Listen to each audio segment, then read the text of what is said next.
And I'm so excited to have witnessed your movie with the biopic Michael Jordan's Heir, and you playing the role of Howard White. Thank you. Welcome back to the circuit, man. We've been missing you. Thank you. Thank you. I've been missing y'all too.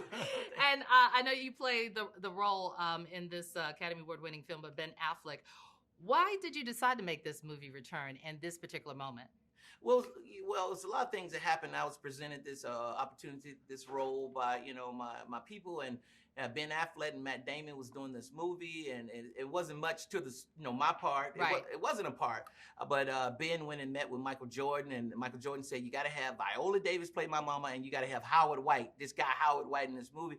And my people told me that they want you to play this part, Howard White. Right. So I said, "Cool, all right, that's my friend. Let me call Howard." And I called him. He said, "Yeah, I heard they have me in this movie, a script." And then my people said, "It's not much. It's not even a part. They just, they want you to help build it with Ben." So I said, "Cool." And Ben told me, "Yeah, you can do whatever you want to do. You figure it out." And just so happened, I knew Howard. Howard was so helpful. Howard had me talking to people when he was 5 years old, riding bikes in the street with in Virginia, and high school coaches, teachers. I found out he was a class president, All-American basketball player. And in college, he blew out his knee in high school and college, and that's how he started becoming, a coach and then an executive of Nike. The person who took his position in college because he blew out his knees and basketball wasn't fun for him anymore, told him about the job at Nike, and then he ended up, representing the greatest player in the world. But long story short, I took the part because Howard was giving me so much information. He was so helpful, and I had to get his dialect down, and it was no problem because he talks forever when you're on the phone with him. And next thing you know, I was like, "Oh, cool, I got that." But I was like, first I was, "Oh, this is gonna be difficult." But then it just came on me, and I basically wrote all my parts in the movie, and just gave him to Ben. He loved it, because all the research and the information I got from Howard, what was going on at Nike and all that stuff. So it was great. And what a small world to actually have, your friend not go far for the research. Yeah, I met Howard years ago at the Michael Jordan's golf tournaments down in the Bahamas. He did it every year. Right. And I wasn't going to miss that. He was always kind to me, and I called him every year for my golf tournament, Chris Tucker Foundation golf, and get Jordan bags and hats for the celebrities that come. So we kept in touch over the years, and we finally, it was God, because there's no way that could have been planned. Right, this is 360. Yes. Let me ask this, Dow, did Howard refer you for the part, or Ben already saw something in you that he said, "I need to tap on Chris for this part"? Yeah, Howard didn't. He knew anything about it. Ben always wanted to work with me. He would always say little things when he saw me, like he would call me a genius, and he wanted to work with me. I just thought it was just Hollywood talk. Yes. And I was like, okay, cool. We just go on about our way. But he really wanted to work with me. And when he had the chance, he formed his own company with Matt Damon. Right. And he got, the funding. They could do whatever they want to do. He went after me and got me. So it was a blessing. Yeah. Very comfortable in the role, by the way. It felt like you were Howard White. Oh, thank you. Yeah, I was. I mean, you actually were a scene stealer, even though it wasn't a lot of parts, but it was still like, you spoke across the screen to me. So phenomenal movie. Thank you so much. So speaking of movies, would you prefer autobiography or action? Or both, whatever it is that gets my interest, like this one did. Like I said, I love the person Howard is, and I felt like I could pull a lot from him. We were similarities. I'm trying to be like where he's at. He's such a genius, a great guy, and all that stuff. But in action, definitely, that's something fun and something that, like the movies that I like. That's what I want to do. Absolutely, and we miss those mega hits that you had from Rush Hours, the whole Jackie Chan, as well as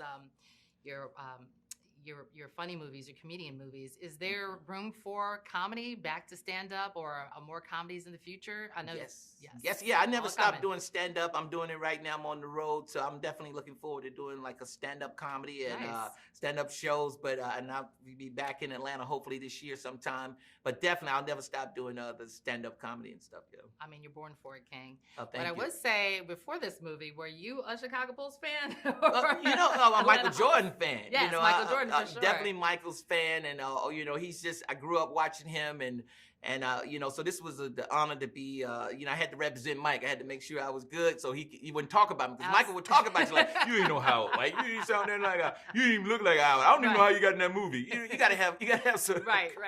Michael will break you down, but he's only joking though. He's right. Now, being that this is a biopic of Michael Jordan, if someone was going to make your life into a movie, who would play you think?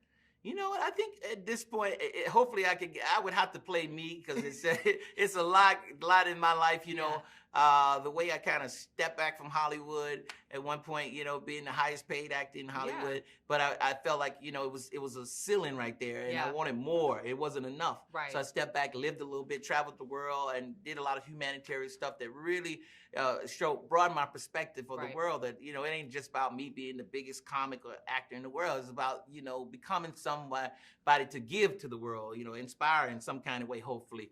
So I like that I did that. I met so many great people, and some not here anymore, like Sidney Poitier, Quincy Jones. I traveled the world with him, and now he's just turned a big 90, and he ain't traveling like that no more. Okay. So I didn't miss that opportunity and all that wisdom they gave me. And I want to definitely put it in some, in not what they told me, but that's the wisdom, stuff that I experienced in the world in movies, stuff that I want to do that inspired me as a kid, like Casablanca or Color Purple, Purple Rain, and so many great movies, and Coming to America comedies and stuff like that. Right. Produce, write, direct, yes. So with all of this wisdom and knowledge and this aha moments to step back, would you consider going and putting in book form or a movie? Yes, I definitely want to do a book. Definitely want to do a book. Definitely want to do a movie about some my experiences. Definitely some of it will be in some kind of form in some way. Yeah, a book or something. Definitely look forward to that. I know it would be inspiring. Thank you. Brother, what's next on deck for you? I know you said you're touring for the rest of this year. Doing more movies like this. We got a lot of great movies we're looking at, great projects we're developing, and constantly creating and producing, and hopefully one day directing also too. Just showing everybody all of me, giving them all of me. Over early years, you just seen a part of me. Right. I think at this point I'm ready to give all of me. So it's great.